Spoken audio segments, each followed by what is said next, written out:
देख सकते हैं दोस्तों, हम लोग आए हैं, ये होटल लिए हैं। होटल का नाम है होटल रवेची कृपा। देखते हैं अंदर हमारा रूम कैसा है। ये देख सकते हैं लिफ्ट लिफ्ट लिफ्ट हमारे सब दोस्त हैं। यार अभी हम लिफ्ट से उतर चुके हैं, जा रहे हैं रूम देखते हैं हमारा रूम कैसा है।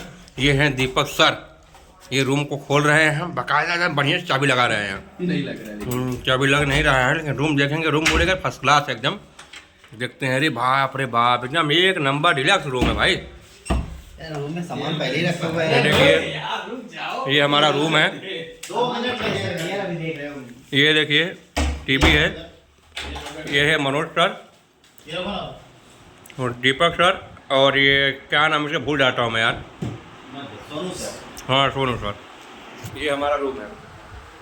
कैसा लगा रूम? लाइक करें, शेयर करें, कमेंट करें। थैंक यू, धन्यवाद।